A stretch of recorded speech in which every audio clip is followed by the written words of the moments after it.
ভবিষ্যতে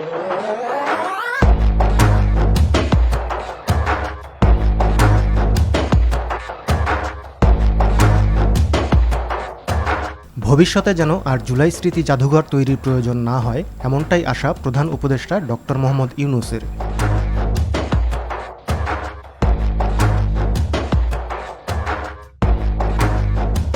জাতি কখনো কোনো কারণে দিশেহারা হলে এই জাদুঘরেই পথ খুঁজে পাবে বলে মন্তব্য তার।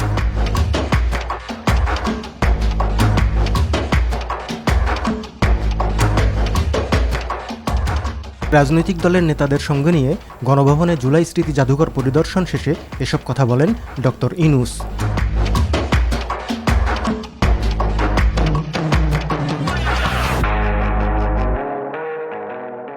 প্রত্যেক বাংলাদেশি যেন একবার এই জাদুঘরে একটা দিন, পুরো দিন একা একাই, বন্ধু বান্ধব নিয়ে না, সেটা অন্য জিনিস, একা একা একটা দিন কাটবে। শুধু নিজেকে জিজ্ঞেস করার জন্য যে আমি কে, আমি কোথায়, আমি কোথায় যাবো, কোথা থেকে আসছি, এটার জবাব এখানে আছে। নিজের জবাব নিজে খুঁজে বার করবে, কত লিখে দেবে না যে এটাই তোমার জবাব। এবং জাদুঘর যারা পরিচালনা করেছেন তাদের উপর অনুরোধ থাকবে যেন যথেষ্ট কাগজ কলম থাকে, একাকি বসে নিজের ভাবনাগুলো লিখবে, এক পৃষ্ঠা হোক, আধা পৃষ্ঠা হোক, এক কলম হোক, তার মানে কি ভাবনাটা আসলে, তাকে জোর করার জন্য না, তার অনেক কথা বলার থাকবে, সে শুধু দেখে এবং জমা দিয়ে যাবে অথবা নিয়ে যাবো, তার ইচ্ছা। আমরা এনকারেজ করবো, এটা ফটোকপি করে আমরা রেখে দিতে পারি এবং সেগুলো বাছাই করে আস্তে আস্তে অন্যরা যাতে পড়তে পারে, দেখতে পারে, এগুলো ছবিতে দেখবে কিংবা পাঠযোগ্য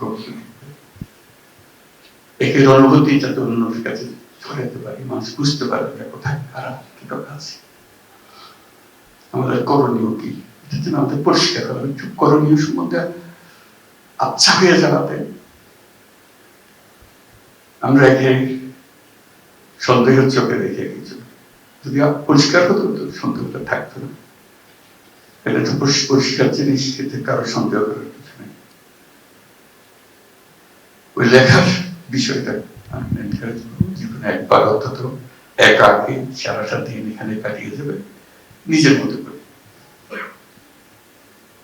আর একটা আসার কথা বলছিলাম যে আমরা মাঝে মাঝে দিশাহারা হয়ে যাই, অনেক রকমের চিন্তা, অনেক রকমের বিবাদ আমাদের মধ্যে এসে যায়, আমরা ভুলে যাই কোথার দিকে আসলাম।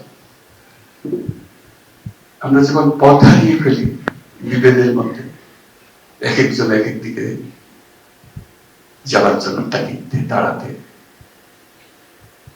অত্যাচার করে, আমার দিকে আসতে হবে না, খবর দেয় এবং ঠিক মনে সে মনে করছে ঠিক করছে। এটা সে সময় যখন আমরা বিভিন্ন মতে বিভক্ত হয়ে যাই, আমি প্রস্তাব করছিলাম যে যারা এই বিভক্তি লিড করছে তাদেরকে একসঙ্গে একটা দিন সকাল থেকে রাত পর্যন্ত এখানে কাটিয়ে দেওয়া, একাকি কাটাক থেকে ঘুরে ঘুরে বেড়ায়, বসে চিন্তা করুন, রাত্রে একসঙ্গে খাবে, হয়তো তাদের চোখ পরিষ্কার ভাবে ধরা পড়বে আমাদের করণীয় কি। কিছু আর্গুমেন্টে যেতে হবে, তর্ক করতে হবে, এখানে সমস্ত তর্কের অবসান, এখানে হলো আত্মাবিষ্কার। সকল শিক্ষার্থীর ডেস্টিনেশন হোক, বছরে যখন তারা ফিল্ড ভিজিট করে, এই করে একটা ফিল্ড ভিজিট যেন এখানে করে, সেই ব্যবস্থা যেন রাখা হয়। এটা কোনো পাঠদান করার জন্য না, জাস্ট ঘুরে বেড়ানোর জন্য, দেখার জন্য, তাদের প্রশ্নের জবাব দেওয়ার জন্য। কেন এটা করছিল, কি হয়েছিল, তার এরা কারা, একটা কয়েক মিনিটের একটা ছবি দেখেই আমাদের এত কান্নাকাটি। সব কাহিনী একত্র করলে আমাদের অবস্থান কি হবে বলে? আমরা তো সেখান থেকে আসতেছি। যারা এটা তৈরি করেছে এত চমৎকার ভাবে, এখনো সম্পূর্ণ হয়নি, তাদের প্রতি আমরা কৃতজ্ঞ, জাতি কৃতজ্ঞ, অনন্য একটা জাদুঘর তৈরি করার জন্য। এই জাদুঘর এই দিশাহারা জাতির পথ খুঁজে দেবে, এখানে পথের ঠিকানা পাওয়া যাবে। এটি হল এই জাদুঘরের বৈশিষ্ট্য। এটাকে জাদুঘর বলবো কিনা, এটা তো কোনো নতুন নাম হবে কিনা, এটার জন্য সেটা অন্যরা বিবেচনা করবে, কিন্তু এটা অনন্য একটা জাদুঘর, যেখানে জাতি পুনঃ নিজেকে আবিষ্কার করবে। তো যারা এটার প্রণেতা, বিচ্ছিন্ন আমরা সব টুকরে টুকরে সব জানি, আমরা কোনটাই অপরিচিত, সবার পরিচিত।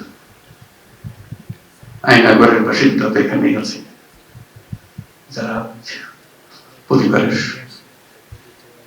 বাবা মা আত্মীয় স্বজন হারিয়েছে, তারাও এখানে আছে। কিন্তু এটা সবার মাঝখানে, সবার মনের মধ্যে ধরে দেওয়া, এটা তো সুন্দরভাবে তুলে ধরেছে। তার জন্য চিরদিন জাতি কৃতজ্ঞ থাকবে। তাদের প্রতি আমরা কৃতজ্ঞতা জানাই এবং একটা হাততালিও দিয়ে দিতে পারি।